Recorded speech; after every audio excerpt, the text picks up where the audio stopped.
இறைமகன் இயேசுவில் பிரியமானவர்களே, ஆண்டின் 6ஆம் ஞாயிறு திருவழிபாட்டிற்கு அன்புடன் வாழ்த்துகிறோம். இன்றைய நற்செய்தியில் இறைமகன் இயேசு ஏழைகளிடத்திலே கடவுள் பரிவும் அன்பும் கொண்டு அவர்கள் பக்கம்தான் இருப்பார் என்று நமக்கு தெளிவாக சொல்கிறார். ஏழைகள் உயர்த்தி பேசப்படுவதையும் செல்வர்கள் கடுமையாக வார்த்தைகளால் இடுத்துரைக்கப்படுவதையும் விவிலியத்தில் பல இடங்களில் காண முடிகிறது. கடவுளின் எண்ணங்களும் வழிகளும் மனிதர்களின் எண்ணங்களையும் வழிகளையும் விட உயர்ந்தவை. இவ்வுலகின் தாரக மந்திரம் உலகமயமாக்குதல், தாராளமயமாக்குதல், நவீனமயமாக்குதல். ஆனால் கடவுளின் தாரக மந்திரம் நம்பிக்கை, எதிர்நோக்கு, அன்பு. இவ்வுலகு காட்டும் வழியை பின்பற்றினால் நிலையற்ற செல்வம் கிடைக்கலாம். ஆனால் கடவுள் காட்டும் வழியை பின்பற்றினால் நிலையான செல்வம் கிடைக்கும். மனிதருக்கு பொருளும் வேண்டும், அருளும் வேண்டும். பொருள் இல்லாதவர்கள் இவ்வுலக இன்பங்களை உணர முடியாது. அருள் இல்லாதவர்கள் மறுமை பேரின்பத்தை பெற முடியாது. வலியோரை அல்ல, எளியோரையே இறைவன் விரும்புகிறார். ஏனெனில் இவர்கள் நிலை வாழ்வில் நம்பிக்கை கொண்டுள்ளனர். நாமும் இறைவனில் நம்பிக்கை கொண்டு நிலைவாழ்வை பெற்றிட இத்திருப்பலியில் மன்றாடுவோம்.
மகன் தூயாவின் பெயராலே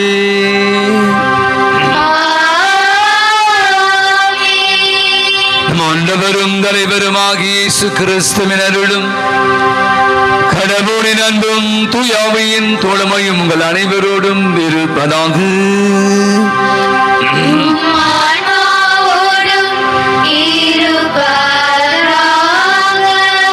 திருப்பலியானது தனது 10வது பிறந்தநாள் விழாவை கொண்டாடி ஆண்டவருக்கு செலுத்துகிற லிவின் அஜய் தனது 21வது பிறந்தநாள் விழாவை கொண்டாடுகிற பிரஷியஸ் ரிக்ஸி 48வது பிறந்தநாள் விழாவை கொண்டாடுகிற ராஜேந்திரன் ஆகியோர்களுக்கு நன்றி பலியப்பு கொடுக்கிறார். அனைவருக்கும் நல்ல விட சுகத்தையும் நீண்ட ஆயிலும் தர வேண்டும் என்று நாம் இவர்களுக்காக ஜெபித்து பலியப்பு கொடுப்போம். மேலும் திருப்பலியானது ஜான்சன் விஜிலா அவருடைய திருமணம் நல்ல முறையில் நடந்ததற்காக நன்றி பலியா. தேவசகாயும் ஆரோக்கியராணி குடும்பத்தில் நன்றிபடியா. பரலோக ராஜா ஆனந்த ஜோதி குடும்பத்தில் நன்றிபடியாகவும் ஒப்பு கொடுத்து ஜெபிக்கிறார். இத்தனை குடும்ப நாளிலே ஆண்டவர் நிறைவாக ஆசிர்வதிக்க நாம் அவர்களுக்காக ஜெபித்து பலியப்பு கொடுப்போம். மேலும் திருப்பலியாவது டேனிட்டா கெப்ரிலா உடல் சுகம் பெற்றதற்காக நன்றியாகும். ஷெரின் வெரோனிகா நன்றிபலியாகவும். இவாஞ்சலின் லின்சி நன்றிபலியாகும். வெரோனிகா அன்பியும் 25ஆம் ஆண்டு விழாவை கொண்டாடி ஆண்டவர் கண்டு செலுத்துக அந்த குடும்பங்களையும் ஆண்டவர் நிறைவாக ஆசிர்வதிக்க வேண்டும் என்று அத்தனை பேருக்காகவும் நாம் சிறப்பாக ஜெபித்து பலியப்பு கொடுத்தோம் என்றார். மேலும் திருப்பலியானது இவ்வுலகில் வாழ்ந்து மறைத்து போன நம்மை குரூஸ் லூர்தம்மாள், அல்போன்ஸ் கேஜி கமலம், சம்மனசநாதன், ஜோசப் பெரியநாயகம், ஜர்னித் மிலன், பிலிப் இறந்த 13ஆம் ஆண்டு உத்திற்கு சில ஆன்மாக்களுக்காக ஜெபிப்போம். அதனை ஆன்மாக்களுக்கும் ஆண்டவர் நித்திய இளைப்பாற்றை தர வேண்டும் என்றும் என்றார். அந்த இன்று பொது காலத்துடைய 6வது ஞாயிறை நாம் கொண்டாட குழுமி வந்திருக்கிறோம். மிக அழகான ஒரு முன்னுரையை நாம் வாசிக்க கேட்டோம். இங்கே பார்த்தீங்கன்னா செல்வமா பணமா கடவுளா அப்படி ஒரு வச்சுக்கலாம். இன்னைக்கு ஆண்டவர் யார் மீது நம்பிக்கை வைக்கணும் என்பதை பற்றி ரொம்ப தெளிவாக இன்றைய 3 மாசங்கள் சொல்வதை நாம் கேட்கிறோம். பல நேரம் நீங்க பார்த்தீங்கன்னா இன்னைக்கு வாழ்ற இந்த நம்பனாக உலகில் நிறைய நேரங்களில் கடவுள் மீதான நம்பிக்கை குறைந்து மனிதர் மீதான நம்பிக்கை பெருகி கொண்டிருக்கிறார்.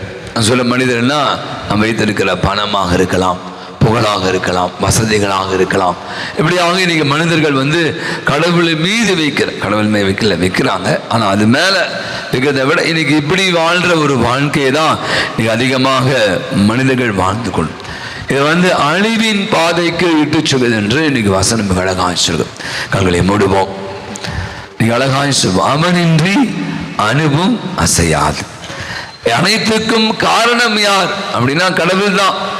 அப்படியான கடவுளை ஆண்டவரை இன்னைக்கு நம்ம என்ன பண்றோமா, பல நேரங்களில் நம்ம வளர்ந்துட்டோம், நிறைய வசதிகளை பெருக்கி கொண்டோம், பணங்காசு பார்த்துட்டோம். அப்படின்னால அவர் நமக்கு இப்போது தேவையில்லாதவராக மாறிவிட்டாரோ என்ற எண்ணத்தை தான் இன்னைக்கு பல நேரங்களில் நிகழ்வுகள் நமக்கு படம் பிடித்து காட்டுகிறது.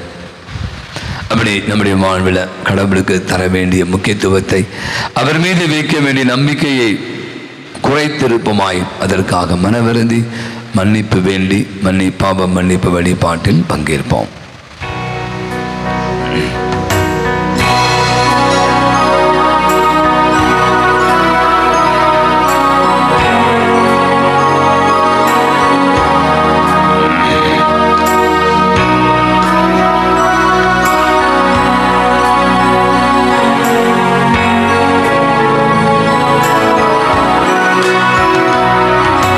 மனமருந்தி கேட்கின்றேன் மன்னிப்பு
குற்றம் குறைகள் பாவங்கள் அனைத்தையும் மன்னித்து நம் அனைவருக்கும் நிலையான வாழ்வுக்கு நம்மை அழைத்து செல்வாராக.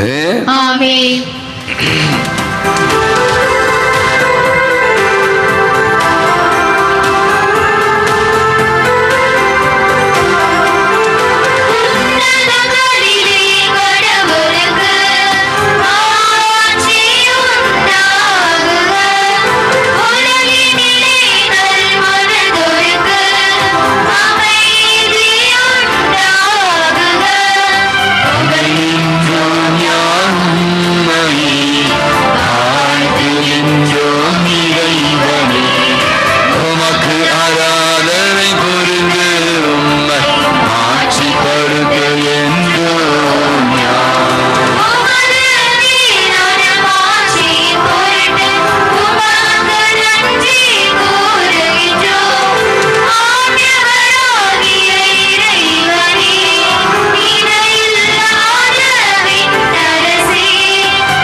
இறைவா, உண்மையும் நீர்மையும் உள்ள நெஞ்சங்களில் நீ குடிகொள்வதாக எங்களுக்கு உறுதி அளித்துள்ளீரே.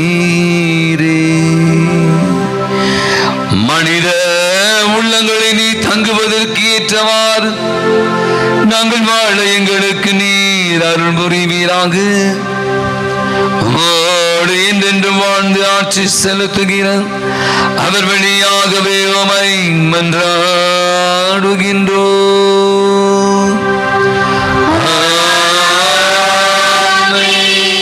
இன்றைய முதல் வாசகத்தில் எரேமியா இறைவாக்கினர் மனிதரில் நம்பிக்கை வைப்போர் சபிக்கப்பட்டவர் என குறிப்பிடுகிறார்.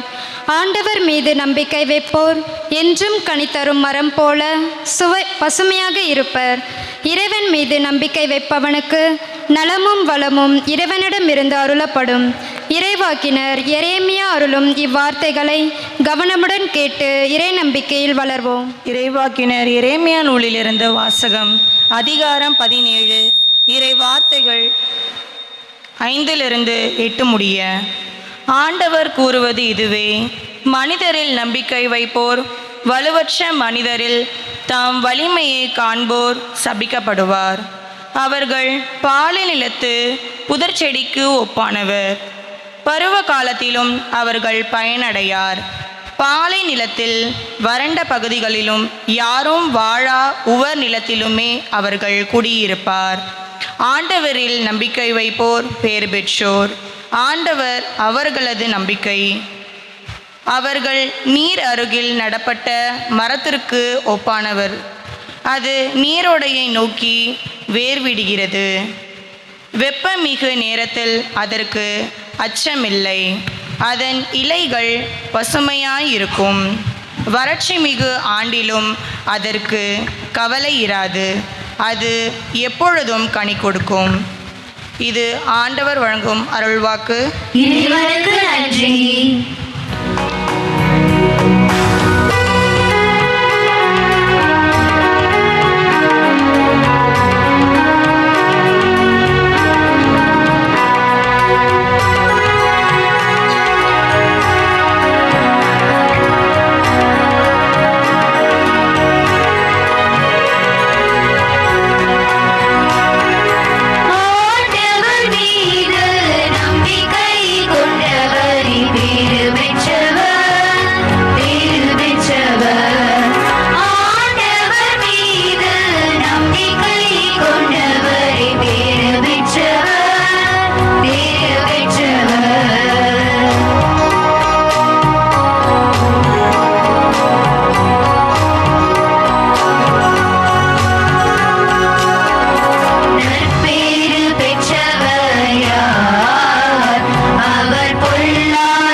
கிறிஸ்துவின் உயிர்ப்பு இறந்த அனைவரும் உயிருடன் எழுப்பப்படுவதன் முன் அடையாளம். இதுவே நம் நம்பிக்கை. இயேசுவின் உயிர்ப்பில் நம்பிக்கை கொண்டு அவர் வழியாக இறப்புக்கு பின்னும் வாழ்வு உண்டு என்ற உண்மையில் அசைக்க முடியாத நம்பிக்கை கொண்டவர்களாய் வாழ புனித பவுல் கொரிந்தியருக்கு எழுதிய முதல் திருமுகத்திலிருந்து வாசிக்கப்படும் 2ஆம் வாசகத்தை கவனமுடன் கேட்போம். திருத்தூதர் பவுல் கொரிந்தியருக்கு எழுதிய முதல் திருமுகத்திலிருந்து வாசகம். அதிகாரம் 15, இறைவசனங்கள் 12 மற்றும் 16 முதல் 20 முடிய. சகோதர சகோதரிகளே, இறந்த கிறிஸ்து உயிருடன் எழுப்பப்பட்டார் என அறிவிக்கப்பட்டிருக்க உங்களுள் சிலர் இறந்தோர் உயிர்த்தெழுவதில்லை என சொல்வது ஏன்? ஏனெனில் இறந்தோர் உயிருடன் எழுப்பப்படுவதில்லை என்றால் கிறிஸ்துவும் உயிருடன் எழுப்பப்படவில்லை என்றாகிவிடும். கிறிஸ்து உயிருடன் எழுப்பப்படவில்லை என்றால் நீங்கள் கொண்டிருக்கும் நம்பிக்கை பயனற்றதே. நீங்கள் இன்னமும் உங்கள் பாவங்களில் வாழ்பவர்கள் ஆவீர்கள். அப்படியானால் கிறிஸ்துவிடம் நம்பிக்கை கொண்டு இறந்தவர்களும் அழிவுக்குள்ளாவார்கள். கிறிஸ்துவிடம் நாம் கொண்டுள்ள எதிர்நோக்கு இவ்வுலக வாழ்வை மட்டும் சார்ந்திருந்தால் எல்லா மக்களையும் விட இறங்குதற்கு உரியவராயிருப்போம். ஆனால் இப்போதோ இறந்த கிறிஸ்து உயிருடன் எழுப்பப்பட்டார். அவரே முதலில் உயிருடன் எழுப்பப்பட்டார். இது அனைவரும் உயிருடன் எழுப்பப்படுவர் என்பதை உறுதிப்படுத்துகிறது. இது ஆண்டவர் வழங்கும் அருள்வாக்கு. இறைவனுக்கு நன்றி.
செய்திருந்து வாசகம்.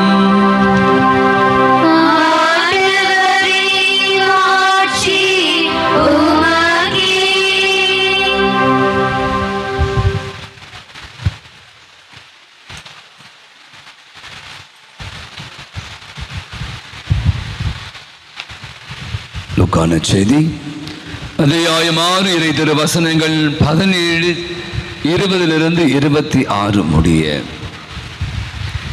இயேசு திருத்தூதரோடு இறங்கி வந்து சமவெளியான ஒரு இடத்திலே நின்றார்.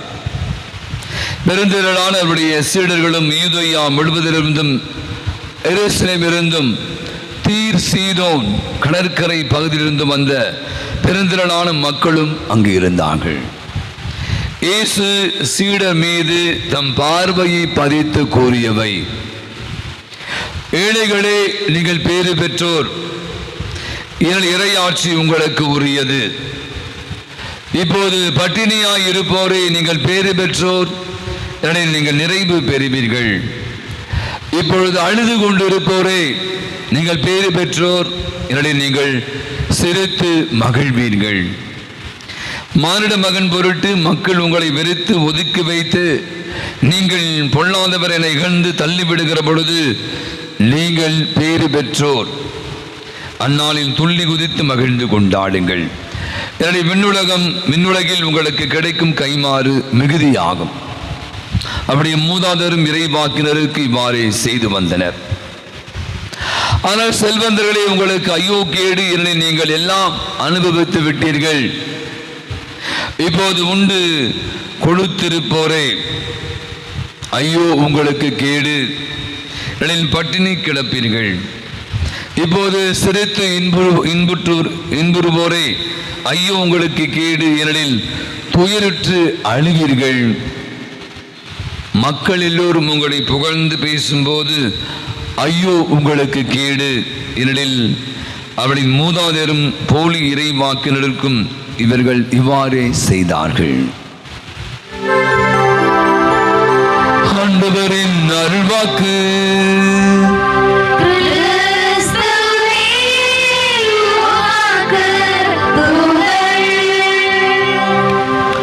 ஆயிரத்தி 1945 ஆண்டு ஆகஸ்ட் மாதம் 6ஆம் தேதி குயிஸ் ப்ரோக்ராம் நடந்துச்சு. வரலாற்றில் ஒரு முக்கியமான நிகழ்வு. உலகத்தையே நாச்சு தலைகீழாக போட்ட ஒரு நிகழ்வு. 1945 ஆகஸ்ட் மாதம் 6ஆம் தேதி ஜப்பான் ஹிரோஷிமா நாகாசாகி அப்படி ஒரு அணுகுண்டு வெடித்து நிறைய பேர் இறந்து போனார்கள். இந்த உலகமே சம்பித்து போனது. அவங்க சொல்றாங்க, இருள் சூழ்ந்த ஒரு நிலை ஜப்பானில் நீங்கள் பார்த்தீங்கன்னா அடிக்கடி நிலநடுக்கம் நடக்கும். நான் சொன்ன ஒரு நிகழ்வாக இருக்கலாம். தொடர்ந்து நீங்கள் பார்த்தீங்கன்னா அடிக்கடி அது வளர்ந்த நாடாக இருந்தால் அடிக்கடி நிலநடுக்கம் நடக்கும். நிறைய பேர் வீடுகள் இழந்து போனார்கள், உயிர்கள் இழந்து போனார்கள், சோத்துக்கு லாட்டரி அடித்தார்கள், பசியினால் மாடினார்கள். நாடே ஸ்தம்பித்து போன ஒரு நிலைமை. இப்படியான ஒரு எதிர்பாராத நிகழ்வு நடக்கிற போது அரசாங்கம் வந்து என்ன பண்ணணும் திக்குமுக்கான. ஏன்னா எல்லாம் கேள்வி மேலே கேள்வி வைப்பான். உலக நாடுகள்லாம் போட்டு வாட்டு வாங்குவான். இன்னைக்கு கூட பார்த்தீங்கன்னா டெல்லியில் கும்பமேளாமல் போகிறேன்னு சொல்லிட்டு ட்ரெயினில் எத்தனை பேர் செத்து போனானுங்க. அதெல்லாம் பற்றி யாரும் பேசுகிறதே இல்லை. ட்ரெயினில் இடம் பிடிக்கிறதுக்காக ட்ரெயினில் ஏறினா 15 பேர்கிட்ட இறந்து போனோம். மேலே ஏறி இறங்கி அவங்க அப்படியே செத்து போயிடறான். அப்போ இன்னைக்கு பார்த்தீங்கன்னா இப்படியான ஒரு நிர்கதியற்ற ஒரு சூழல்ல அந்த அரசாங்கம் தத்தளிக்கிறார். என்ன செய்யணும், யாரை வைத்தால் இந்த மீட்பு பணி சிறப்பாக நடைபெறும், அதற்கு தகுதியான யார் என்பதை யோசித்துக் கொண்டிருக்கிறார்கள். நீங்கள் வரலாற்றை படித்திருக்கிறீர்கள் என்றால் நான் சொல்வது சரியா நினைக்கிறேன். ஜப்பானின் காந்தி என்று அழைக்கப்படுவது இருந்தார். இந்தியாவின் காந்தி யார்? மகாத்மா காந்தி யார்? அதெல்லாம் மறந்து போய் நம்ம நிறைய விஷயங்கள் வரலாறு. இன்னைக்கு நம்ம பிரச்சனை என்னென்னா நிறைய நேரங்களில் வரலாறை வந்து நம்ம மறங்கடித்துட்டாங்க, மறந்துட்டோம். அதனால தான் நிறைய விஷயங்கள்லாம் இன்றைக்கி யாரும் பாரதியாரை பற்றி, பாரதிதாசன் பற்றி, திருவிழா பற்றி, நம்ம தமிழை பற்றியே நிறைய பேர் யாரும் பேச நம்ம வாழ்க்கையை மாறிக்கொண்டு இருக்கிறது. ஜப்பானின் காந்தி என்று அழைக்கப்பட்ட ககாவா அப்படின்னு சொல்லுவாங்க. நீங்கள் வேணால் வரலாற்று எடுத்து கூகுள் சர்ச் பண்ணி பாருங்கள். ககாவா வந்து எங்கே இருக்கிறாரு? ஜெயிலில் இருக்கிறார். அப்படி அரசாங்கம் கூப்பிடுறாங்க. கூப்பிட்டு இதற்கு சரியான ஆள் நீங்கள் தான், நம்முடைய நாடு ஏற்பட்டு இருக்கிற இப்படி ஒரு பயங்கரமான சூழ்நிலையில் மீட்பு பணி சரியான முறையில், குறிப்பாக மக்கள் இறந்து கொண்டிருக்கிறார்கள், தொற்று நோய் பெருகி கொண்டிருக்க, மசியால மக்கள் வாடி கொண்டிருக்கிறார், வீடு இழந்திருக்கிறா, எல்லாம் ஒன்று மேலே ஒன்று அடி மேலே அடியாக இருக்கிறது. நான் அரசாங்கம் சொல்லுது ககாவா கிட்ட, உங்களுக்கு தேவையான கார், உங்களுக்கு தேவையான ஆட்கள், உங்களுக்கு தேவையான பணம், நீங்கள் தங்குவதற்கு மிகப்பெரிய ஒரு பங்களா எல்லாம் நாங்கள் ஏற்பாடு செய்து தரோம். இப்போ நீ மீட்பு பணி செய்யணும், நீங்கள் போக முடியல, உங்களுக்கான அந்த வசதிகள் நாங்கள் செய்து தரோம், தயவு செய்து நீங்கள் இதை எடுத்து செய்யணும் அப்படின்னு சொல்கிறாங்க. ககாவா சொல்கிறார், நான் இந்த மீட்பு பணியை செய்கிறேன், ஆனால் நீங்கள் தருகிற இந்த காரோ, நீங்கள் தருகிற அந்த பங்களாவோ, அது மாதிரியான வசதிகள் எனக்கு தேவையில்லை.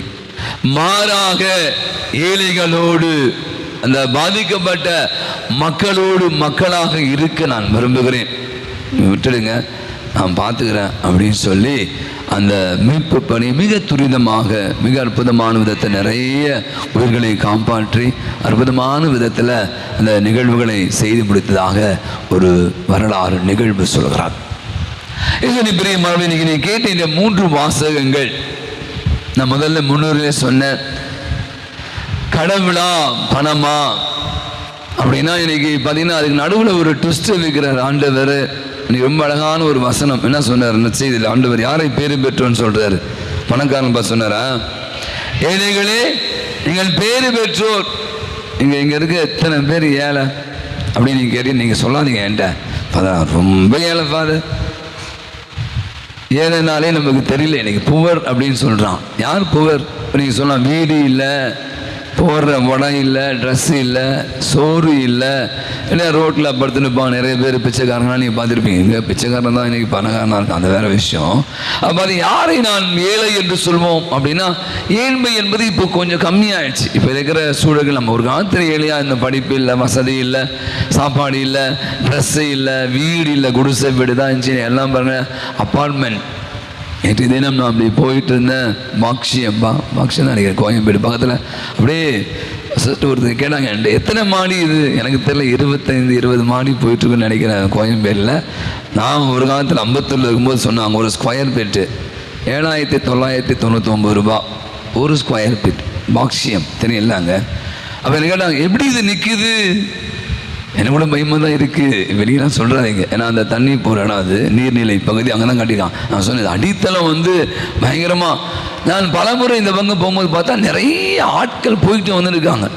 என்னென்னா சீக்கிரமாக அங்கே அதை ஓப்பன் பண்ண போகிறோம். Very shortly it will open. அப்போ இன்றைக்கி நம்ம வந்து ஏழ்மை அப்படின்னு ஒரு விஷயத்த சொன்னோம் அப்படின்னா நிறைய கிராமங்களில் கூட இன்றைக்கி நிறைய பேர் இருக்காங்க. தெரியும், விவசாயிகள், சாதாரணமானவர்கள், சாதாரண உணவு சாப்பிட்றவங்க அப்படிலாம் இருக்காங்க. அப்போ ஏழ்மை தண்ணியிலே புனிதமானதா அப்படி ஒரு கேள்வி எனக்கு வருகிறது. ஏழ்மை தண்ணியிலே புனிதமானதா? இல்லை. எப்படி ஏழ்மை தண்ணீர்? ஆனால் ஏன் சொல்றாரு, ஏழைகளே நீங்கள் பேறு பெற்றோர், பட்டினியாக கிடப்பெற நீங்கள் பேறு பெற்றோர், அப்புறமா சாப்பிட இல்லாமல் பேறு பெற்றோர், உங்களை இடித்து வடுத்து பேறு பெற்றோர் அப்படின்னு ஒரே பேறு பெற்றோரா சொல்லி மகிழ்கிறான். அப்போ ஏழ்மை தண்ணீரிலே பேறு பெற்றதா? தண்ணீரிலே பேறு பெற்றது அல்ல, ஆனால் ஏழைகள் பேறு பெற்றோர். இன்னைக்கு முதல் வாசகம் ரொம்ப அழகாக பார்க்கும். நீங்கள் பார்த்தீங்கன்னா நம்ம எல்லாம் இருக்கிறோம் கோச் கூட, நான் இது பொதுவாக நான் பேசுகிறேன். நம்மகிட்ட காசு பணம் இல்லை, நம்ம வறுமையில் வாழ்ந்த போது ரொம்ப அதிகமாக நீங்கள் பார்த்தீங்கன்னா அனைவருமாக ஒருத்தரை நம்பினே இருந்தோமா. கடவுள் தான் எனக்கு எல்லாம், அவர் தான் எனக்கு எல்லாம் அப்படின்னு சொல்லணும். அதான் வசனம் சொல்லு, ஆண்டவரில் நம்பிக்கை வைப்போர் பேறு பெற்றோர். இங்கே பாருங்க, ஆண்டு அடுத்து அடிக்கிறார் பாருங்க, ஏழைகளே நீங்கள் பேர். என்ன ஒரு கோஇன்சிடென்ட், 2 பேருக்கும் வருத தொடர்ந்து பாருங்களேன். அப்போ நீங்கள் எல்லாருமே நம்முடைய குடும்ப பின்னாடிலாம் நம்ம பிறக்கும் போதே சில்வர் ஸ்பூனோட கோல்டு ஸ்பூனோட பிறக்கல யாருமே. நம்ம அப்பா அம்மாலாம் ரொம்ப கஷ்டப்பட்டுருப்பாங்க, அவங்க படிக்காத இருப்பாங்க, அவங்க உழைச்சிருப்பாங்க. அன்றைக்கி நம்ம வந்து சாப்பாடு கஷ்டப்பட்டு கவர்மெண்ட் ஸ்கூலில் படிச்சிருப்போம், மதிய உணவு கூட கவர்மெண்ட் போடுற அந்த சாப்பாடு சத்துணவு சாப்பிட்டு வளர்ந்து எத்தனை பேர் இருக்கலாம். அப்போ நீங்கள் பார்க்கிற போது என்னன்னா, முதல் பகுதி நான் பற்றி சொல்ல ஆசை, ஏன் இயேசு ஏழைகளை பேறு பெற்றோர் அப்படின்னு அழைக்கிறார் என்றால், ஏழைகள் அதிகமான பேர். ஏன் நாம் அனைவருமே கடவுளை மட்டும்தான் நம்பினோம், ஆண்டவரின் நம்பிக்கை வைப்போராக வாழ்ந்திருந்தோம். எத்தனை அடக்குமுறைகள், நம்முடைய ஆட்சியாளர்கள் எத்தனை பேர் நமக்கு வர வேண்டியதான், கொடுக்க வேண்டாம், கொடுக்காம போயிட்டான். இன்னும் கூட நீங்க பார்த்தீங்கன்னா நம்முடைய வாழ்வு அலைகழிக்கப்படுகிற போது அவங்களுக்கு யார் அரணாக இருந்தா, யார் பாறையாக இருந்தா என்றால் ஆண்டவர். அவன் நீங்க பார்த்தீங்கன்னா ஏழ்மை இருந்தது. நான் திருப்பி சொல்கிறான், எல்லாம் நிறைய ரீல்ஸ்லாம் போடுறான்.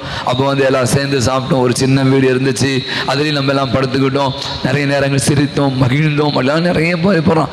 இப்போ வீடு பெருசாயிடுச்சு, ஆனால் சிரித்து பேசுறதுக்கு இடம் இல்லை, சாப்பிட்றதுக்கு எல்லாம் இருக்குது, ஆனால் சாப்பிட முடியல அப்படி எல்லாம் என்பதை பற்றி போடுறான்.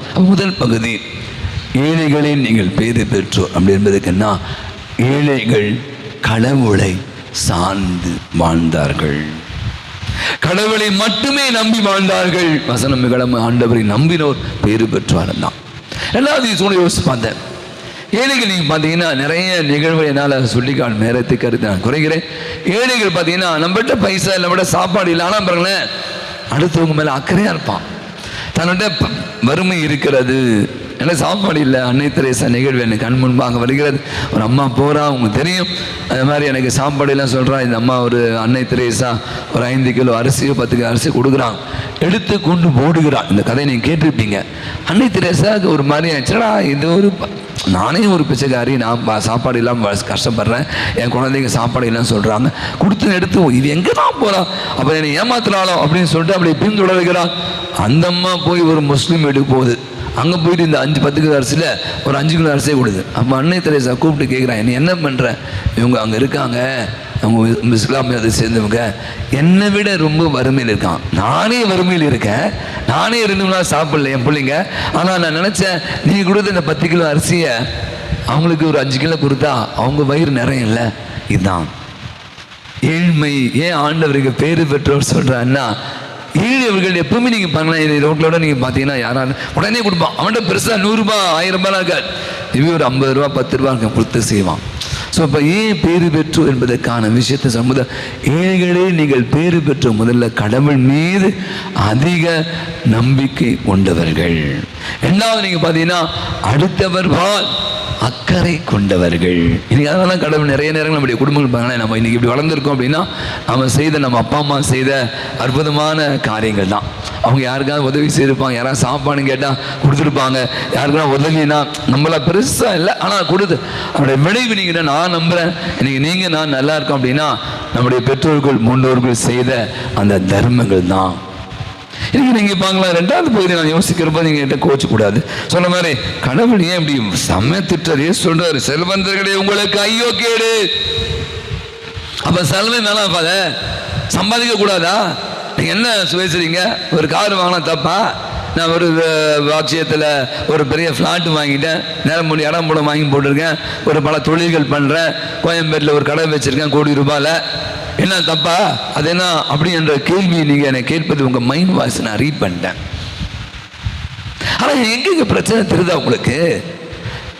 நீங்கள் திருப்பி அப்படியே உங்கள் பின்னாடியே வர, அதே நீங்கள் தான் உழைக்கிறீர்கள், சம்பாதிக்கிறீர்கள். இப்போ நிறைய பேர் சொல்கிறோம் எனக்கு டைமே இல்லைங்க. ஏங்க உங்களுக்கு ஆனால் கோயிலில் பார்க்க முடியல. ஃபாதர் பிஸ்னஸ் ஃபாதர், சண்டே ஆனால் பயங்கர பிஸி, ரியல் எஸ்டேட் பண்ணுறேன் ஃபாதர், போயிட்டே இருக்கும், பயங்கர பிஸியாக இருக்க, நேரமே இல்லை, டைமே இல்லை. யாருக்கு? அவருக்கு இல்லை, இவருக்கு டைம் இல்லை. ஏன்னா பிஸி, அங்கங்கே லேண்டு அங்கே வாங்கி போட்டிருக்கேன், ஆளை கூட்டு போனோம், பயங்கர பார்ட்னர்ஷிப்பு. முதல் செய்தி நான் சொன்ன அதே செய்தியை மாற்று செய்தி, நீதிமொழிகள் புத்தகம் 18ஆம் அதிகாரம் 11ஆம் வசனத்தை வாசிங்க. இதே முறை என்ன பண்ணுறாங்க, அவங்க என்ன நினைக்கிறாங்க வாசிங்க. 18-11 நீதிமொழிகள். செல்வர்கள் என்ன பண்ணுறதும்மா, கடவுள் மீது நம்பிக்கையை தம் செல்வத்தை அரண் என்றும் உயரமான மதில் என்றும் எண்ணிக்கொள்கிறான். நான் சொல்ல, பைபிள் சொல்லுது. நான் முதல்ல சொன்னேன் பார்த்தீங்களா, அவருக்கு யார் அரணாங்க? ஏழைகளுக்கு. ஆண்டவரே நீரே என் அரண், நீரே என் பாறை, நீரே என் கோட்டை.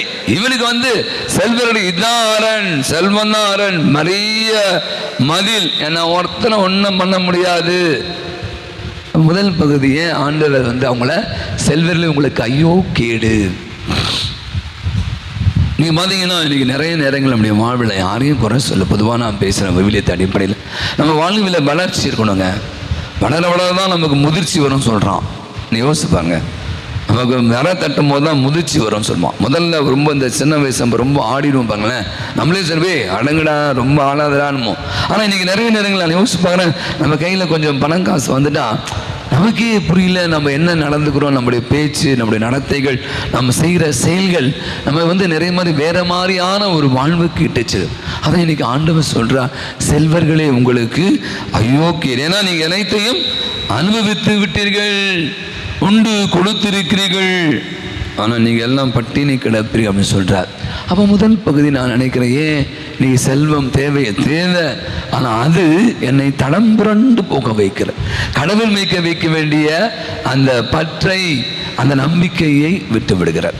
2வது, ஏன் செல்வர்களுக்கு ஐயோ கேடு அப்படின்னா, நீங்கள் பாருங்களேன், இன்றைக்கி நிறைய நேரங்களில் நான் திருப்பி போச்சுக்கூடாது. ஒரு சின்ன வீட்டில் இருக்கும், வீடு பத்தலைங்க, பையனுக்கு கல்யாணம் ஆச்சு, பெரிய வீடாப்பாங்க, 1 பெட்ரூம் இருந்தது, இப்போ 2 பெட்ரூம், நோ இப்போ 3 பெட்ரூம், சின்ன கார், லேட்டஸ்ட் கார் வாங்க. இப்போ அந்த பேட்டரி காரா, அது 10 லட்சம் 12 லட்சம் அப்படிலாம் இன்றைக்கி நம்ம வாங்க ஆசைப்படுறோம். ஆசை இன்னைக்கு என்னன்னா பேராசையாக மாறிக்கொண்டு இருப்பது நம்மளால் இன்னைக்கு காண முடிகிறது. நீங்கள் யாராவது சொல்லுங்கள், இல்லை போதும் அந்த வீட்டுக்காரர் இப்போ 14th என்ன நடந்துச்சு, பிப்ரவரி மாதம் 14ஆம் தேதி லவ்வர்ஸ் டே, என்ன வாங்கி தரணும், ஏதாவது வாங்கி கொடுத்தே ஆகணும். சாக்லேட் டேமா, டெடி பேர் டே போடுறான், எல்லா டேயும் கொடுத்துட்டு, அதான் முக்கியம். வேற என்ன, வேற ஏதாவது பெருசா என்னது பெருசா வீட்டுக்காரங்களாம் வாங்கி கொடுத்தாருன்னா அன்றைக்கி சந்தோஷம். அப்போ நம்மகிட்ட நகை இல்லைன்னா இருக்குது, பட் இன்னும் இப்போ தங்க விலை ஏறுது, 30,000 ரூபாய் ஆச்சு, 60,000 ரூபாய் ஆச்சு, இன்னொன்று சொல்கிறான் 1 லட்சம் ஆகிடும், சீக்கிரமாக வாங்கி சேர்த்துக்க, அதுவும் சும்மா வச்சுக்கூடாதான், நகையாக வாங்கி வச்சுக்க அப்படின்னு. அப்போ ஆசை இன்னைக்கு என்ன பேராசையாக மாறுகிறது. ஜான் ஆஃப் கென்னடி அமெரிக்க நாட்டினுடைய அதிபராக இருந்தவர், அவருடைய தந்தை ஜோசப் கென்னடி, அவரும் முக்கியமான அரசியலில் மிக முக்கிய பொறுப்பில் இருந்தவர். அவர் பார்த்து கேட்கிறார், இப்போ நிறைய பேர் புதுசாக கட்சிலாம் தொடங்குறாங்களே, அரசியலில் வெற்றி பெற என்ன வேண்டும், 3 காரணங்கள் சொல்லணும் பாப்பா. நீங்கள் அரசியலில் பேரும் புகழும் பெறணும், வெற்றி பெறணும், 3 முக்கியமான முதன்மையான காரணங்கள் சொல்லுங்க கேட்குறாங்க. 1 பணம், 2 2 பணம், 3 பணம். ஜோசப் எனக்கு சொன்னாராம், முதல்ல பணம், ரெண்டாவது பணம், மூணாவது பணம். பணம் இருந்தால் தாங்க. நீங்களே சொல்லலாம், ஃபாதர் எவனோ ஒரு டேஷ் கூட நம்ம என்ன பண்ணாது, சண்டே பண்ணாது, என்னது பணம் இல்லைன்னா. பார்த்தீங்கன்னா இன்றைக்கி நிறைய நிலைகளில் பணம் முக்கியம்தான். ஆனால் இன்றைக்கி நான் என்ன நினைக்கிறேன், அதிகரித்து விடுகிறேன், அதிகமாக அதிகமாக அதிகமாக இன்னும் சேர்க்க வேண்டும் என்ற எண்ணம் இன்னைக்கு நம்மிடம் பெருகி கொண்டு இருப்பதை நம்மளால் பார்க்கிறோம். ஒரு அம்மா போச்சான், பெஞ்சமின் பிராங்க்லின் அவரிட போய் பார்த்து கேட்குது, ஏங்க சார் நிறைய பணம் வச்சுருக்காங்க நிறைய பேர், ஆனால் அவன்கிட்ட ஒரு நிறைவில்லை, மகிழ்வில்லையே, நீங்கள் என்ன நினைக்கிறீங்க? இதே கேள்வி உங்கள்கிட்ட எல்லாம் இருக்குது, எல்லாத்தையும் யார்கிட்ட இல்லை, எல்லாத்தையும் இருக்குது. என்ன மட்டும் என்னன்னா, நான் கொஞ்சமாக வச்சுருக்கேன், அவன் நிறைய வச்சுருக்கான், நான் இன்னும் நிறைய வச்சுக்கணும் அப்படின்ற ஆசைகள் அதிகமாக இருக்குது. ஏன் ஒரு நிறைவில்லை இந்த செல்வரிடம்? ஏன் பணக்காரன்ட்ட இன்னும் இன்னும் இன்னும் இன்னும் கேட்டுக்கிட்டே இருக்கானே, இதுக்கு ஒரு பதில் சொல்லுங்க அப்படின்ச்சான்.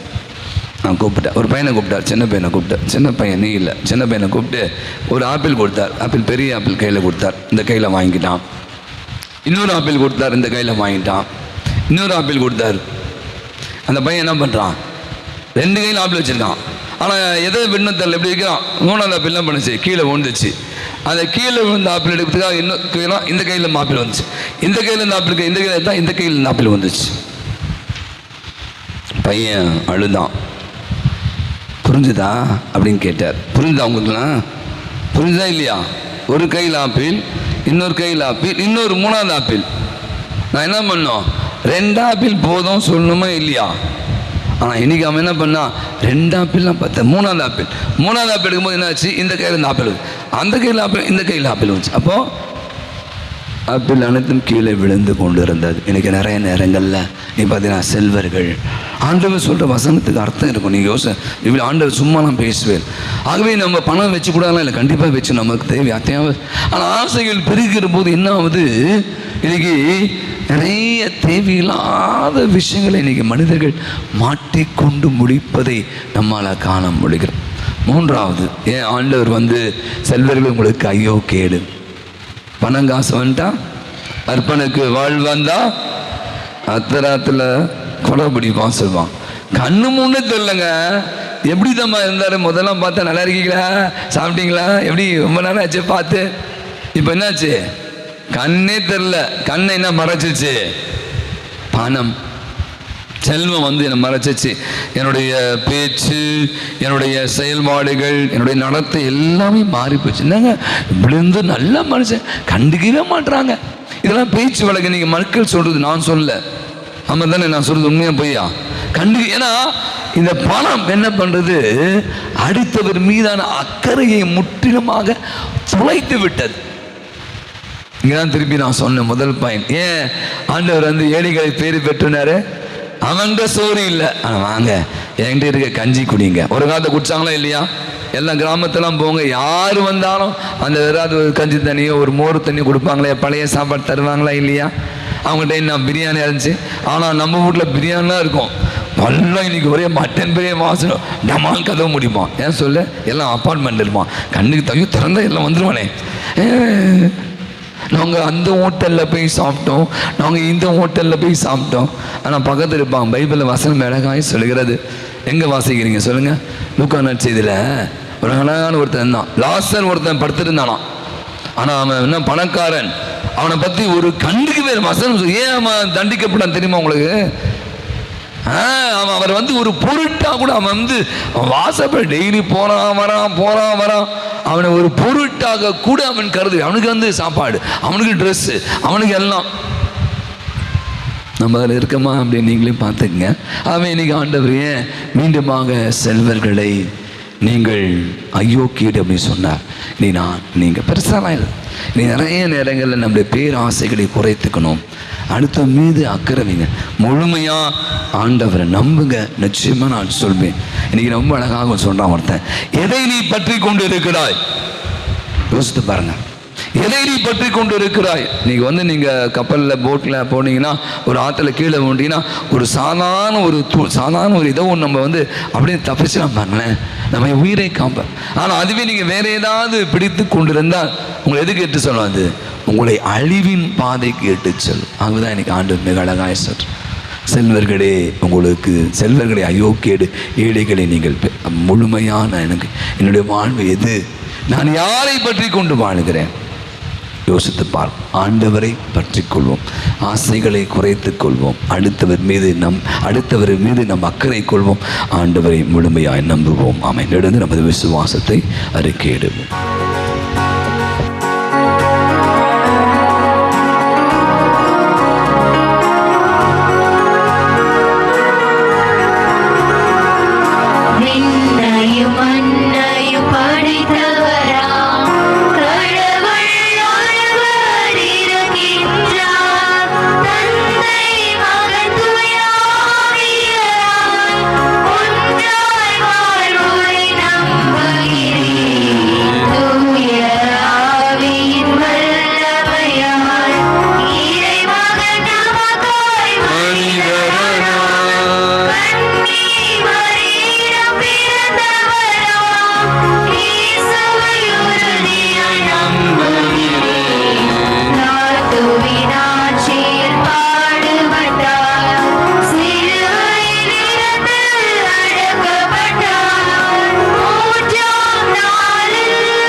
நம்பிக்கை கொள்ளும் எவரும் அழியாமல் முடிவில்லாத வாழ்வை நிலை வாழ்வை உரிமையாக்கி கொள்ள கடவுள் இந்த உலகின் மேல் அன்பு கொண்டார். யோவான் 3:16. அவரை நம்புவோர் அனைவருக்கும் நலம் சருகிற தெய்வம். நம்பிக்கையோடு நமது தேவைகளை விண்ணப்பங்களை நம்முடைய ஆண்டவருடைய பாதத்தில் எடுத்துரைப்போம். யூபிலி ஆண்டை கொண்டாடும் திருஅவையானது இன்றைய திருப்படல் வருகிறதற்கேற்ப நீடோரோடும் நடப்பட்ட மரம் போலவும் பருவ காலத்தில் கனித்தந்து என்றும் பசுமையாயிருக்கும் மரம் போல் செழிக்கவும் திருத்தந்தை, ஆயர்கள், குருக்கள், துறவரத்தார், பொதுநிலையினர் ஆகிய அனைவருமே வற்றாத எதிர்நோக்குடன் பயணிக்கவும் வேண்டுமென்று இறைவா உம்மை மன்றாடுகிறோம். போர் மேகங்களும் கலவர சூழல்களும் பொருளாதார பேதங்களும் நிறைந்த ஒரு காலகட்டத்தில் வாழ்கிற நாங்கள் ஆண்டவரில் நம்பிக்கை வைப்போர் பேறு பெற்றோர் என்கிற இறைவாக்கினர் எரேமியா கூற்றுபடி உம்மையே நம்பி வேண்டுகின்றோம். பரந்துபட்ட இவ்வுலகிலும் எம் பாரத தேசத்திலும் அமைதியும் நீதியும் செழித்தோங்கி அனைவரும் நல்வாழ்வு பெற வேண்டுமென்று இறைவா உம்மை மன்றாடுகிறோம். இப்போது ஏழைகளாய் இருப்போரும் பட்டினியாய் இருப்போரும் அழுது கொண்டிருப்போரும் பேறு பெற்றோர் என்கிற நற்செய்தியை நீர் உரைக்க கேட்ட நாங்கள் எங்கள் வாழ்வில் இன்னல்கள் நீங்கி இன்பம் பிறக்கும், நோய்கள் நீங்கி நலம் கிட்டும், பசியும் பிணியும் இல்லாமையும் ஏழ்மையும் மறைந்து நாங்களும் மற்ற எல்லோரும் நிறைவு பெறுவோம் என்கிற எதிர்நோக்குடன் உழைக்கவும் உம்மை நம்பி வாழவும் வேண்டுமென்று இறைவா உம்மை மன்றாடுகிறோம். இறந்த கிறிஸ்து உயிருடன் எழுப்பப்பட்டார். இது அனைவரும் உயிருடன் எழுப்பப்படுவர் என்பதை உறுதிப்படுத்துகிறது என இன்றைய 2ஆம் வாசகத்தில் பவுலடியார் முன்னிறுத்தும் நம்பிக்கையை எமதாக்கி எம் குடும்பங்களில் மறைத்த அனைவருக்காகவும் இவ்வுலகை விட்டு மறைந்து போன அத்தனை ஆன்மாக்களுக்காகவும் மன்றாடுகிறோம். விண்ணுலகில் உங்களுக்கு கிடைக்கும் கைமாறு மிகுதியாகும் என்கிற நற்செய்தி அவர்களிலே நிறைவடைய வேண்டுமென்று இறைவா உம்மை மன்றாடுகிறோம். நம்முடைய தனிப்பட்ட தேவலுக்காக மௌனமாக ஜெபிப்போம். ஆண்டவரில் நம்பிக்கை கண்டோர் நீரோடை ஓரமாய் நடப்பட்ட மரத்தை போல் என்றும் வற்றாத கனிதருகிற மரங்களாக இருப்பார்கள் என்று நாம் வாசிக்க கேட்டோம். நம்முடைய வாழ்விலே கூட நாம் காய்ந்து போன மரங்கள் அல்ல, மாறாக எப்போதும் செழுமையான வளமையான பலன் தருகிற கனி தருகிற மரங்களாக நாம் வாழ, ஆண்டவரை மையப்படுத்தியவர்களாக வாழ அருள் வேண்டுவோம். குறிப்பாக இந்த நாட்களில் நம்முடைய பிள்ளைகள் இந்த அரசாங்க பொது தேர்வு எழுத துவங்கி இருக்கிறார்கள். CBS படிக்கிற பிள்ளைகள் மற்றும் நம்முடைய 10ஆம் வகுப்பு 12ஆம் வகுப்பு 11ஆம் வகுப்பு தங்களை தயாரித்துக் கொண்டிருக்கும் வேளையில் பிள்ளைகளுக்கெல்லாம் நல்ல ஞானத்தையும் ஞாபக சக்தியும் இந்த நாட்களிலே குறிப்பாக நேரத்தை வீணடிக்காமல் நல்ல முறையிலே தங்களை தயாரிக்கக்கூடிய மனதையும் நல்ல உடல் சுகத்தையும் தந்து தேர்வை எதிர்கொள்ளக்கூடிய வலிமையை தர வேண்டும் என்று அவளுக்காக ஜெபிப்போம். அந்த ஆண்டவரே, அருமையான நல்ல நாளுக்காய் மக்கள் சிறந்த வார்த்தைகள் வழியாக எங்களை வாழ வைத்துக் கொண்டிருக்க தெய்வமே, நாங்கள் உம்மை மட்டுமே நம்பி வாழ எங்களுக்கு அருள் புரிவீரா. எங்கள் ஆண்டவராகிய கிறிஸ்து வழியாகவே உம்மை இறைஞ்சி மன்றாடுகிறோம். காணிக்கை பாடல்.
கொடுக்கிற அற்புதமான இந்த நன்றி பலி எல்லாம் அல்ல தந்தையாக இறைவனுக்கு ஏற்றதாகும்படி ஜெபியுங்கள்.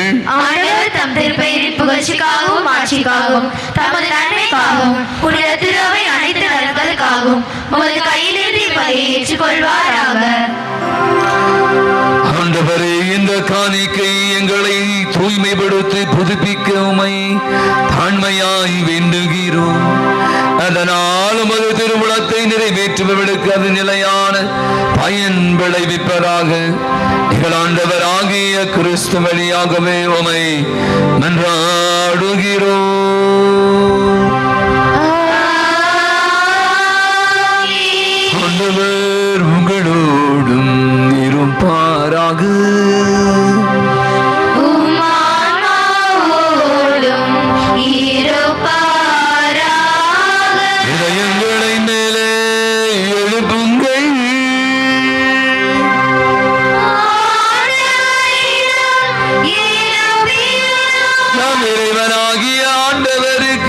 நன்றி கூறுவோம்.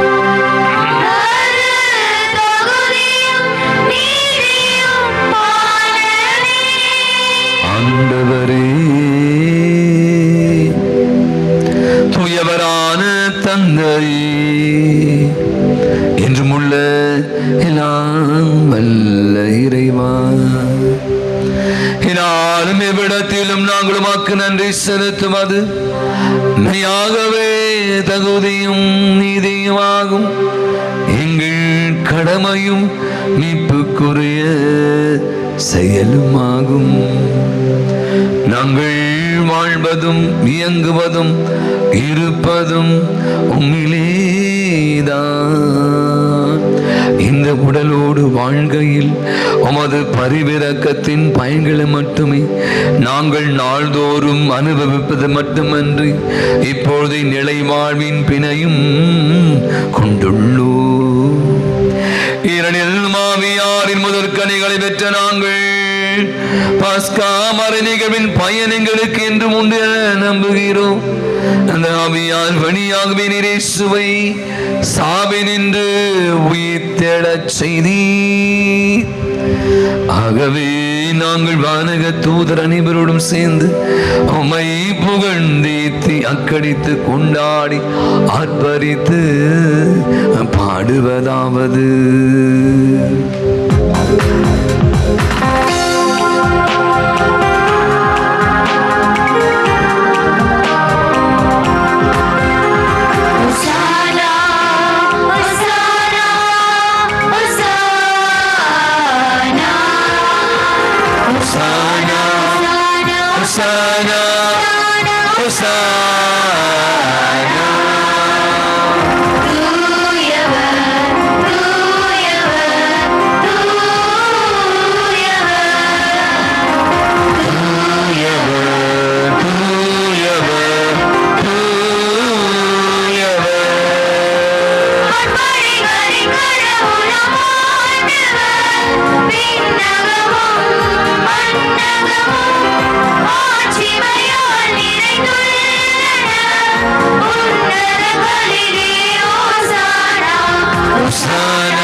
ஆண்டவரே, மெய்யாகவே தூயவர், தூய்மை அனைத்திற்கும் ஊற்று. ஆகவே நம்முடைய ஆவியை பொழுது காணிக்கைகள் அனைத்தையும் தூய்மைப்படுத்துமை தாழ்மையாய் வேண்டுகிறோம். இவ்வாறு எங்கள் ஆண்டவர் இயேசு கிறிஸ்துவின் உடலும் இரத்தமுமாக இவைகளுக்கு மாறுவனவாக வேறுபாடுபட உளம் கனிந்து தம்மை கையளித்த போது அப்பதை எடுத்து உமக்கு நன்றி செலுத்தி வாழ்த்துரைத்ததை விட்டு தம்முடைய சீடர்கள் அனைவருக்கும் அளித்தவர் கூறியதாகும்: அனைவரும் இதிலிருந்து பெற்று உண்ணுங்கள். உங்களுக்காக கையளிக்கப்படும் என் உடல்.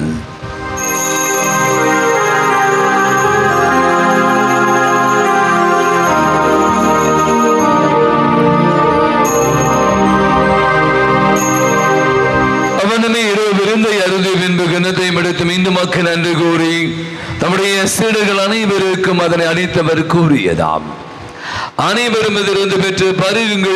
புதிய நிலையான உடன்படிக்கை கூறிய இரத்தத்தின் கிண்ணம். இது பாவ மன்னிப்புக்கு என்று உங்களுக்காகவும் பலருக்காகவும் சிந்தப்படும். இதை என் நினைவாக செய்யுங்கள்.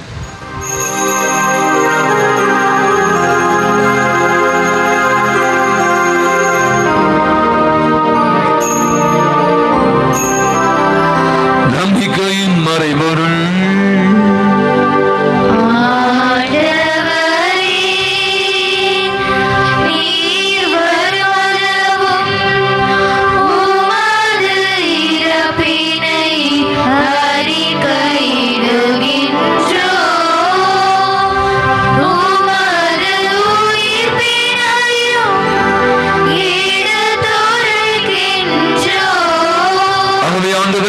கிறிஸ்துடைய இறப்பினையும் உயிர்ப்பின் விளைவு கூர்ந்து வாழ்வதரும் அப்பத்தையும் மீட்பளிக்கும் கிண்ணத்தை நமக்கு ஒப்புக் கொடுக்கிறோம். திருமணம் என்று நமக்கு ஊழியம் புரிய தகுந்தவரை ஏற்றுக்கொண்டிருந்த கண்டு செலுத்துகிறோம். மேலும் கிறிஸ்து உடலில் மத்தத்திலும் பங்கு கொள்ளும் எங்களை தூய ஆவியானவர் ஒன்று சேர்க்க வேண்டும் என உம்மை தாழ்மையுடன் வென்றாலும் ஆண்டவரே, உலகெங்கும் பரவிருக்கும் திரு நினைவு கூர்ந்தோடும் எங்கள் திருத்தந்தை பிரான்சிஸ் எம்பியராய ஜார்ஜ் எல்லா திரு நிலையினராக அனைவரும் திரு அவை அன்பின் நிறைவு பெற செய்திடும். இந்த புதிய நாளுக்காய் நன்றி செல்வோம். இந்த நாளை காண்பதற்குரிய அருடைய ஆண்டவர் நம் அனைவருக்கும் தந்திருக்கிறார். அவருடைய அருள்கரம் இந்த நாள் முழுவதும் நம்மோடு இருந்து நம் அனைவரையும் வழிநடத்த வேண்டுமாய் என்றார். சிறப்பாக இன்று பிறந்த நாள் திருமண ஆண்டு விழாக்களை கொண்டாடி மிக அத்தனை பேருக்காக, நம்முடைய ஜபூதிகள் கேட்ட அத்தனை பேருக்காக, பலவிதமான உடல் நோயினால் பாதிக்கப்பட்டிருக்கிற யாவருக்காக, நம்பிக்கையோடு இந்த அற்புதமான தெய்வீக திருப்பலியிலே கலந்து கொண்டு ஜபிக்க நம் ஒவ்வொருவருக்காக, ஆண்டவரில் நம்பிக்கை கொள்வோர் பேறு பெற்றோர் என்ற எரேமியாவுடைய வாக்கு தத்தங்களை நமனாக்கிக் கொள்வோம்.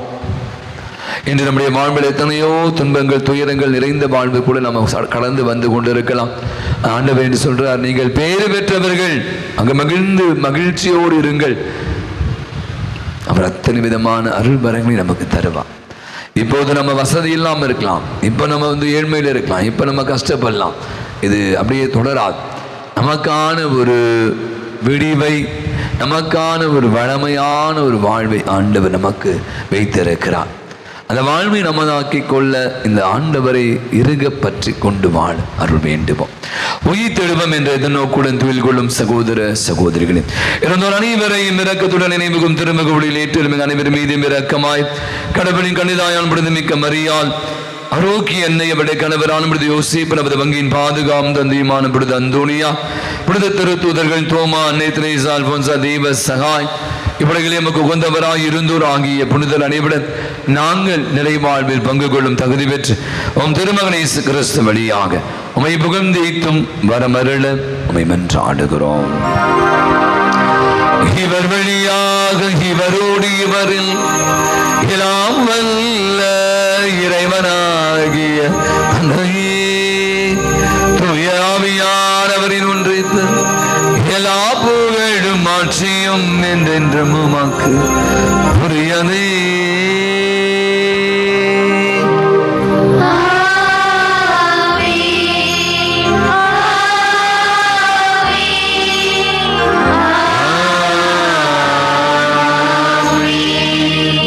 செப்பு காசு என்ற காணிக்கையில் போட்ட அந்த கைம்பெண்ணை இயேசு புகழ்ந்ததை நாம் யோவான் நற்செய்தி வாசிக்கிறோம். கரங்களை விரிப்போம், கண்களை மூடுவோம்.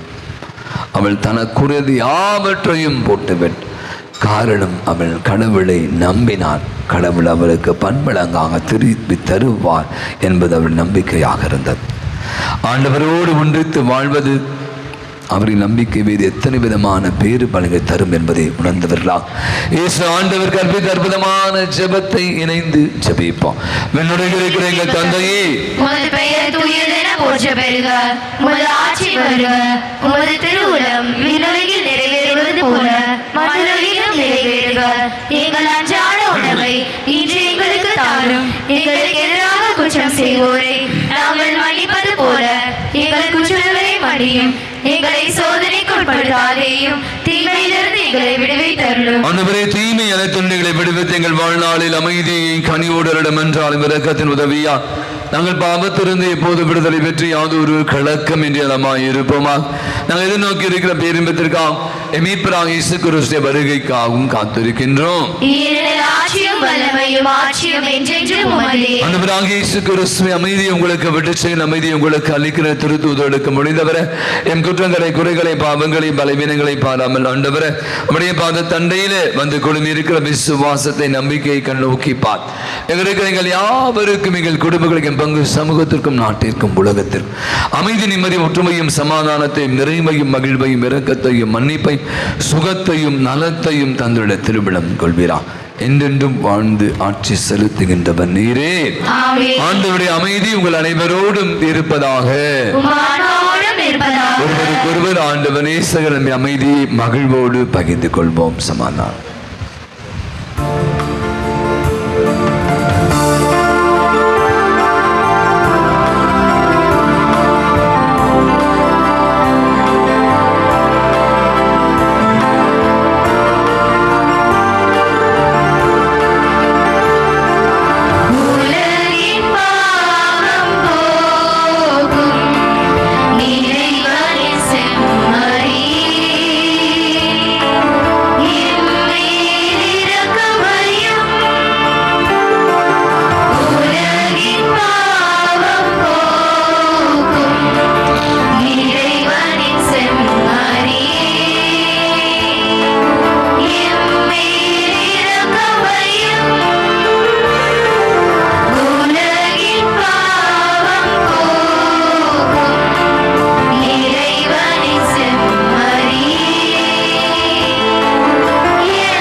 கிறிஸ்துவே, உயிருள்ள இறைவனின் திருமகனை தந்தையின் திருவிழப்படி தூய ஆவியார் ஒத்துழைப்பாலும் திறப்பின் வழியாக உலகிற்கு வாழ்வதை தவிர இந்த புனிதமிக்க உடலாலும் இரத்தத்தாலும் என்னுடைய எல்லா விதமான குற்றங்களிருந்தும் தீமை அனைத்தும் விடுவித்து நாங்கள் இன்றுடைய கட்டளைகளின் கருத்து நீக்க செய்துள்ளோம். நாங்கள் ஒருபோதும் உம்மை விட்டு பிரிய விடாதே.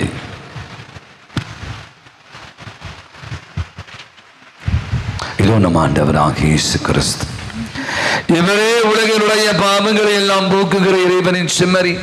அவருடைய பார்வையிலே நாம் அனைவரும் பேறு பெற்றவர்களாக வாழ ஆண்டவரை நம்பிக்கை வைக்க அடுத்தவர்பால் அக்கறை கொண்டு வாழ அழைப்பு விடுகிறார். விருந்துக்கு அழைக்கிறார். அழைக்க பெற்றிருக்கிற அனைவருமே பேறு பெற்றோம். ஆண்டவரே, நீர் உள்ளத்தில் எழுந்தருளி வர நான் தகுதியற்றவள். ஆனால் ஒரு வார்த்தை மட்டும் சொல்லி அருளும், எனது ஆன்மா நலமடையும். கிறிஸ்துவின் திருவுடலும் திறத்தும் நம் அனைவரையும் காத்து நமக்கு நிலை வாழ்வை அளிப்பதாக. ஆமென்.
காலத்தினுடைய 6வது ஞாயிறு 18ஆம் தேதி செவ்வாய்க்கிழமை புனித கொரியாக்கோஸ் எலியா சாம்பராவுடைய நினைவு. 22ஆம் தேதி சனிக்கிழமை திருத்தூதர் புனித பேதினுடைய தலைமை பீட விழா. இந்த திருப்பலி முடிந்தவுடன் பங்கு பெறி மற்றும் அன்பிய பொறுப்பாளருக்கான கூட்டம் நமது ஆலயத்தில் நடைபெறும். எனவே பொறுப்பாளர்கள் அனைவரும் தவறாத கூட்டத்தில் கலந்து கொள்ள அழைக்கப்படுகிறீர்கள். அன்புக்குரிய நம்முடைய நாட்களில் உங்களுக்கு நான் சொன்னது போல நம்முடைய பிள்ளைகள் இந்த பொது தேர்வு எழுத தயாராகி கொண்டு இருக்கிறார். ஆல்ரெடி சிபிஎஸ் படிக்கிற பிள்ளைகள் தேர்வு எழுத துவங்கிட்டாங்க. நம்முடைய +2, 10th மற்றும் 11ஆம் பிள்ளைகளுக்காக ப்ராக்டிக்கல் எக்ஸாம்லாம் போயிட்டு இருக்கு. ஒவ்வொரு ஆண்டும் இந்த பிள்ளைகளுக்காக நம்ம சிறப்பு வழிபாடு வைத்தபடி நல்ல முறையில் ஆசீர்வதித்து நல்ல முறையை தேர்வு எழுத அனுப்பி வைக்கிறோம். எனவே அவர்களுக்கான சிறப்பு வழிபாடானது வருகின்ற 25ஆம் தேதி செவ்வாய்க்கிழமை மாலை நடைபெறுகிற திருப்பலி. அதை தொடர்ந்து நற்கருணை ஆராதனை நடைபெறும். 65 பிரதீப் அவர்கள் நம்ம மத்தியில் வருகை தருகிறார். எனவே நான் பெயர்களை பதிவு செய்ய சொன்ன நிறைய பேர் பதிவு செஞ்சு இன்னும் சில பேர் பண்ணல நினைக்கிறேன். எனவே இந்த வாரம் முழுவதும் டைம் இருக்கு. எனவே மிக விரைவாக பெயர்களை நம்முடைய உதவி பதிவு செய்து கொள்ளுமாறும் வருகின்ற 25ஆம் தேதி செவ்வாய்க்கிழமை மாலை 6 மணியிலிருந்து நடைபெறுகிற இந்த ஜெப வழிபாட்டில் அனைவருமாக கலந்து கொண்டு அருடைய ஆசிரியை பெற்றுச் செல்ல பெற்றோர்கள் பிள்ளைகளை உற்சாகப்படுத்த உங்களை அன்போடு அழைக்கிறேன். இன்று புனித வானூர்கரசு இளையோர்க்குரிய புனித ஜென்மராக்கினிக்குரிய புனித பிரகாஷ் மதாக்குரிய கூட்டமானது மதியம் 3 மணிக்கு நமது ஆலயத்தில் வளாகத்தில் நடைபெறும். உறுப்பினர்களும் தவறாது கலந்து கொள்ளுங்கள். கடந்த வருடத்துடைய பழைய குறு தோலைகளை நீங்கள் கொண்டு பாருங்கள். நம்ம தவக்காலத்திற்கு தயாராகி கொண்டு இருக்கிறோம். திருநூற்று புதனுக்கு தேவைப்படும். எனவே வெளியில் ஒரு 2 பாக்ஸ் வைக்கிறோம். வீட்டில் இருக்கிற அந்த பழைய குறு தோலை நீங்கள் திருப்பலிக்கு வருகிற போது எடுத்து கொண்டு வருமாறு உங்களை அன்புடன் கேட்டுக்கொள்கிறோம். ஒவ்வொரு ஆண்டும் நம்முடைய பிள்ளைகளுக்கு திருவிழா போது புதுநன்மை என்ற அருள் சாலம் அது வழங்கப்படுகிறது. புதுநன்மை யார் பெறலாம்? 5ஆம் வகுப்பு படிக்கிற பிள்ளைகள், 10 வயது நிரம்பிய பிள்ளைகள், ஆண் பெண் பிள்ளைகள் புதுநன்மை பெறுவதற்கான தகுதியானவர்கள். எனவே இவர்களுக்கான அந்த ஆண்டு பெற்றோர்கள் பிள்ளைகளுக்கு புதுநன்மை தர நீங்கள் நினைத்திருந்தீர்கள் என்றால் பிள்ளைகளுடைய பெயர்களை உங்களுடைய குடும்ப அட்டை எடுத்துக்கொண்டு வந்து பெயர்களை அன்பியத்தின் பெயர்களை நம்முடைய உதவி பகுதியில் பதிவு செய்து கொள்ளுங்கள். வகுப்புகள் எப்போது தொடங்கும் என்பதை நான் உங்களுக்கு பின்மாறு அறிவிப்போம். இன்றைய ஞாயிறு வழிபாட்டை சிறப்பித்த நம்முடைய மகிழ்ச்சியின் மாதா பிரசிரிய பிள்ளைகளுக்கு ஒரு பலத்த ஒரு கரவலை கொடுத்து அவர்களுக்கு நம்முடைய வாழ்த்துக்களையும் நன்றிகளையும் தெரிவித்துக் கொள்வோம். அடுத்த வார திருப்பலி புனித ராணி மரியா அன்பத்தைச் சேர்ந்தவர்கள் சிறப்பிப்பார்கள். கடைசி ஜெபத்திற்காக எழுந்திருப்போம். மன்றாடுவோமாக. ஆண்டவரே, இனிய மின்னகம் இருந்தால் ஊட்டம் பெற்ற நாங்கள் உம்மை வேண்டுகிறோம். அதனால் உண்மை வாழ்வை மகிழ்ச்சியின் உணவின் மீது நாங்கள் என்று மாமன் கொள்ள அருள் புரிவீராக. எங்கள் ஆண்டவராகிய கிறிஸ்து வழியாகவே உம்மை மன்றாடுகிறோம்.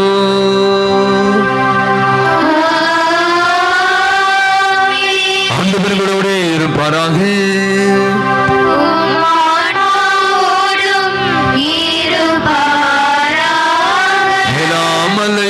தந்தை, மகன், தூய ஆவி உங்கள் அனைவரையும் நிறைவாய் ஆசீர்வதிப்பாராக.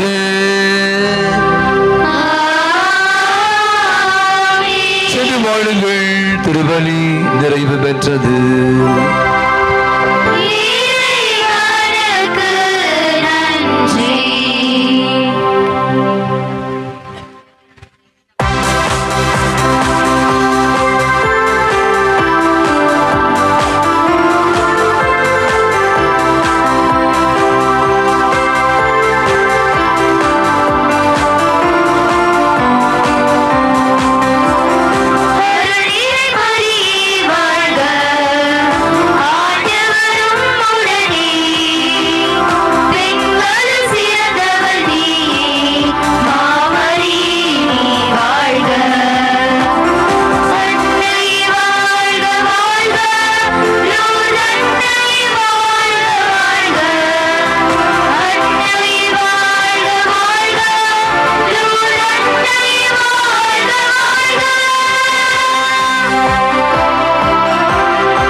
மதுரமான திருதயமே எங்கள் மேல் இரக்கமாயிரும். மரியாயின் மாசற்ற திருதயமே எங்களுக்காக வேண்டிக் கொள்ளும். என் பங்கின் பாதுகாவலரான புனித அந்தோணியாரி எங்களுக்காக வேண்டிக் கொள்ளும். புனித சூசியப்பரை எங்களுக்காக வேண்டிக் கொள்ளும். எல்லா புனிதர் புனிதைகளே எங்களுக்காக வேண்டிக் கொள்ளுங்கள். தந்தை மகன் தூய ஆவியாரின் பெயராலே ஆமென். இயேசுவுக்கே புகழ், இயேசுவுக்கே புகழ், இயேசுவுக்கே மகிமை, இயேசுவுக்கே மகிமை, இயேசுவுக்கே நன்றி, இயேசுவுக்கே நன்றி. மரியே வாழ்க, மரியே வாழ்க.